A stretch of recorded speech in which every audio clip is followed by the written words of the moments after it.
আসসালামু আলাইকুম। আমি আপু এবং নুহাস আমরা তিনজন মিলে চলে গেছিলাম চট্টগ্রাম বাণিজ্য মেলায়। আমার খুব প্রত্যাশা ছিল, যেহেতু আমি অনেকগুলো ব্লগ দেখছি বাণিজ্য মেলা সম্পর্কে। চট্টগ্রামে বাণিজ্য মেলা আমার এই ফার্স্ট যাওয়া। সো যখন যাই আমার অনেক অনেক অনেক প্রত্যাশা ছিল যে ভালো কিছু নতুন কিছু পাবো। সো যে জাস্ট এন্ট্রিটা ভালো লাগছে, এই জায়গাগুলোটা ভালো লাগছে। আমরা গিয়েছিলাম দুপুরের পরে, কারণ এই টাইমে একটু ফাঁকা থাকে, রাত অনেক ভিড় হয় দেখে, সন্ধ্যার পরে ভিড় দেখে আমরা জাস্ট একটু আগে গিয়েছিলাম। সো মেলাটা ঘুরতেছিলাম। তো ঘুরতে ঘুরতে যেটা দেখে কিছু ইউনিক জিনিস আমার কাছে এটাই দেখলাম যে এবার মেলায় এরকম কিছু ইউনিক উঠছে, পাথর সম্বলিত। এছাড়া স্মোক বিস্কিট ছিল। স্মোক বিস্কিট মানে একটা নতুন কিছু পাওয়া। এর মধ্যে আমার দেবর বাপ্পি চলে আসছেন, আমাদের নেতা, তার সাথে ওর ফ্রেন্ড চলে আসছে।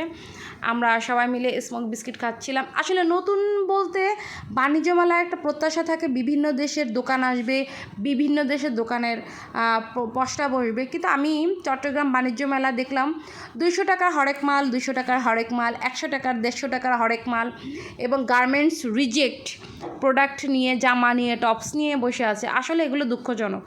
জাস্ট একটা ফুলের দোকান এবং একটা দেখেছিলাম সম্ভবত ঘর সাজানোর জিনিসপত্র নিয়ে বসছিল। এটা মোটামুটি ছিল, সেখানে ভিডিও করা নিষেধ, আমি কোনো ঝামেলা যাই নাই।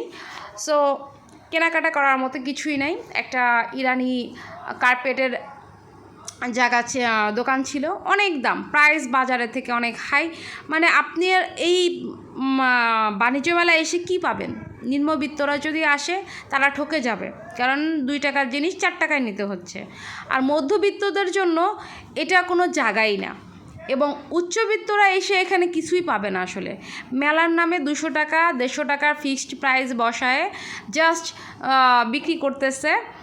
এইভাবে আমার আসলে খুব খারাপ লাগছে। বাংলাদেশের যে প্রোডাক্টগুলো আছে, রিজেক্ট মালগুলো আছে, সেগুলো নিয়েও এইভাবে বিক্রি করতেছে। জাস্ট আমরা ফান করলাম, ঘুরলাম ফিরলাম, এই স্মোক বিস্কিট খেলাম সবাই মিলে। দেন কিছু রাইড ছিল, রাইডগুলো দেখলাম। আসলে দেখেন, খুব বেশি ভিড় না কিন্তু মেলা হিসেবে, কারণ বাণিজ্য মেলায় হলো বিভিন্ন দেশের স্টল বসে।